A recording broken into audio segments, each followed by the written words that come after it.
नमस्कार। स्वागत है आपका इंडिया गेट टीवी पर। मैं हूं अजय सितिया। मित्रों, भारत के मुसलमानों को मोदी सरकार के खिलाफ जो चाहिए था वह उन्हें मिल गया है। इस्लाम के नाम पर मुसलमानों को एकजुट करने का मसाला मिल गया है। इस्लामिक देशों ने भी भारत के मुसलमानों को ताकत बख्शी है। जो देश महात्मा गांधी के सत्याग्रह के लिए जाना जाता रहा है, उसे पिछले 15 दिनों से एक महिला के सत्य बोलने के लिए बदनाम किया गया। नुपुर शर्मा ने 1600 साल पुराने इस्लाम के रसूल के खिलाफ कुछ नहीं बोला। सिर्फ यही कहा कि उन्होंने 6 साल की बच्ची से शादी की थी। अगर यह बात गलत होती और यह बात रसूल का अपमान होता तो इस्लामिक इतिहास की किताबों से यह बात निकाल दी जानी चाहिए थी। दुनिया के तकरीबन हर इस्लामी देश ने स्पष्ट किया कि वे किसी भी हालत में इस्लाम के रसूल का अपमान सहने को तैयार नहीं है। यह बात सही है। किसी को किसी अन्य धर्म के देवी देवता या रसूल पैगंबर जो भी कहें उसका अपमान करने का अधिकार नहीं। लेकिन क्या नुपुर शर्मा ने सच बोलकर इस्लाम के रसूल का अपमान किया था? बड़ा सवाल यह है। नुपुर शर्मा उस समय रिपब्लिक टीवी पर थी, जहां मुसलमान खुलेआम शिवलिंग का अपमान कर रहे थे, शिवलिंग की खिल्ली उड़ा रहे थे। उस दिन से यह बात शुरू हो गई थी जब ज्ञानवापी मस्जिद के तालाब में शिवलिंग मिला था। क्या आप लोगों ने सोशल मीडिया पर शिवलिंग के अपमान को नहीं देखा?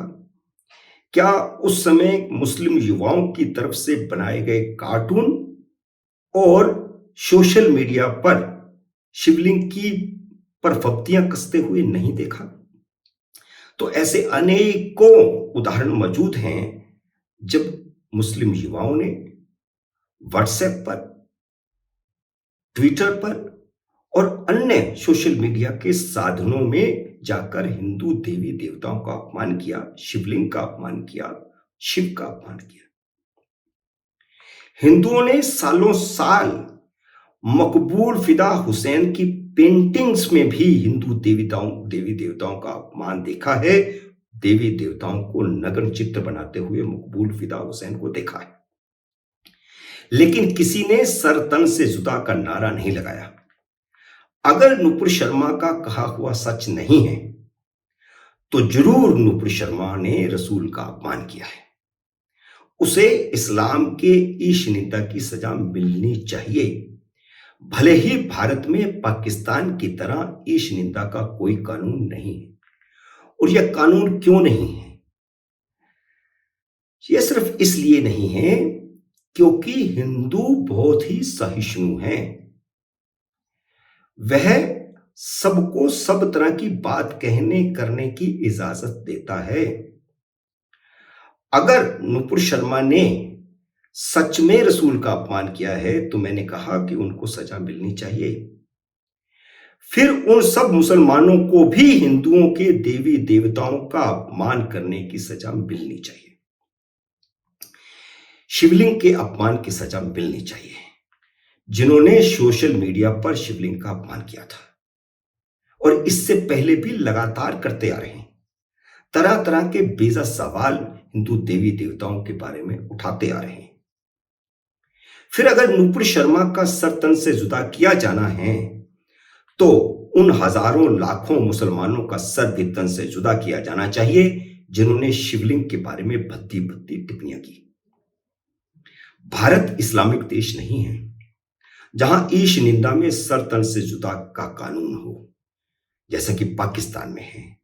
और पाकिस्तान में हर गैर मुसलमान इस तरह के त्रासदी को झेल रहा है कि उन पर झूठे इल्जाम लगा करके ईश निंदा के कानून में बंद कर दिया जाता है। और हिंदू ही नहीं, ईसाई ही नहीं, बल्कि अब तो मुसलमानों पर भी ईश निंदा के कानून लागू हो रहे हैं और मुसलमान परेशान होकर के वहां से भाग रहे हैं, जिसके मैं आपको उदाहरण दूंगा। भारत मोटे तौर पर हिंदू देश है। चलिए आप इसे हिंदू देश मत मानिए, सेक्युलर देश ही मानिए, क्योंकि हिंदू तो अंदर से भीतर से वैसे भी सेक्युलर है। लेकिन हिंदू बहुल देश तो है ही। और कोई भी हिंदू ईश्वर को मान सकता है, चाहे तो नहीं माने। अगर वह ब्रह्मा विष्णु महेश को नहीं माने तो ना माने। अगर वह राम कृष्ण हनुमान दुर्गा को नहीं मानता तो भी वह चाहे तो खुद को हिंदू कह सकता है और चाहे तो खुद को नास्तिक कह सकता है। उसका सर तन से जुदा नहीं किया जाता। हिंदू चर्च जा सकता है, मजार पर चादर चढ़ा सकता है, गुरुद्वारे जा सकता है, उसे काफिर नहीं कहा जाता। हिंदू सबको स्वीकार करता है, हिंदू सहिष्णु है। अहिंदू का सर तन से जुदा करने की बात हिंदुओं के किसी धर्म ग्रंथ में नहीं लिखी गई।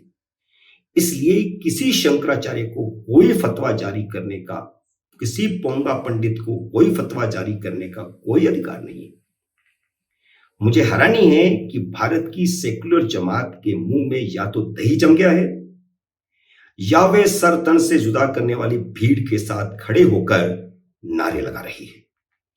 पिछले 2 शुक्रवार से सारे देश की मस्जिदों में सर तन से जुदा करने के हिंसक नारे लग रहे हैं। मस्जिदों के बाहर नारे लग रहे हैं।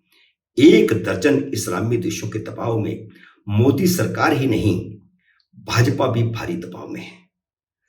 अब हम अंदाज लगा सकते हैं कि शाहबानों के मामले में भी मुसलमानों ने राजीव गांधी सरकार पर इसी तरह का दबाव बनाया था। गांधी की नामलेवा अन्य पार्टियों को भी सांप सूंघ गया है। कांग्रेस का सत्याग्रह कहां गया? क्या वह भ्रष्टाचार के बचाव में इस्तेमाल करने को ही रह गया है? गांधी का सत्याग्रह मुसलमानों के खलीफा आंदोलन के समय भी फेल हो गया था। गांधी का सत्याग्रह डायरेक्ट एक्शन डे के समय भी खत्म हो गया था। अब फिर फेल हो गया है। सारा भारत मौन होकर वही देख रहा है जो 1946 में हिंदुओं के खिलाफ डायरेक्ट एक्शन डे वाले दिन देखा था। इस्लाम में सच कहने लिखने की इजाजत नहीं है। हिंदू ही नहीं, मुसलमान भी सच कह और लिख नहीं सकते।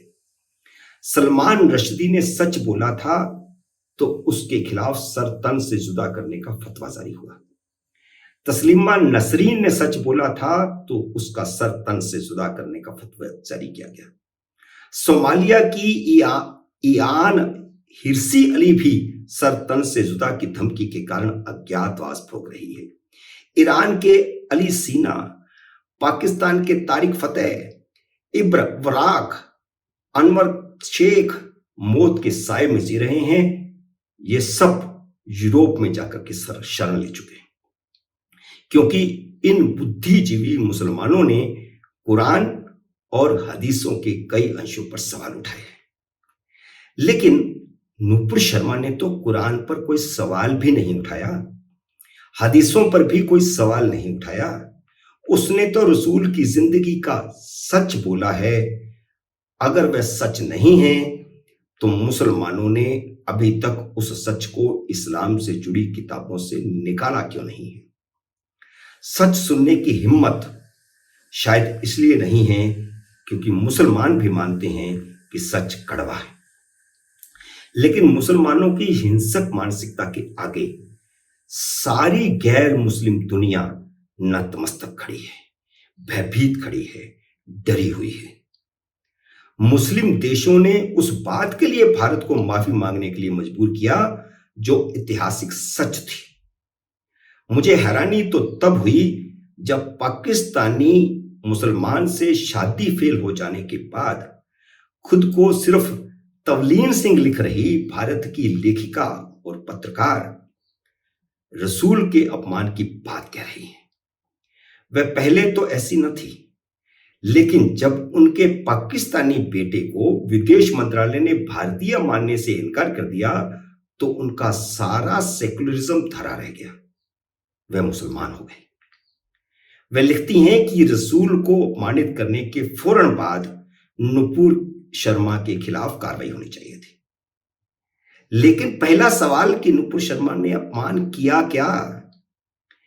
यह बिल्कुल वैसे ही हो रहा है जैसे नागरिकता संशोधन कानून को मुसलमानों के खिलाफ कह दिया गया था। और किस कानून के तहत कार्रवाई होनी है? क्या कार्रवाई की जानी चाहिए थी?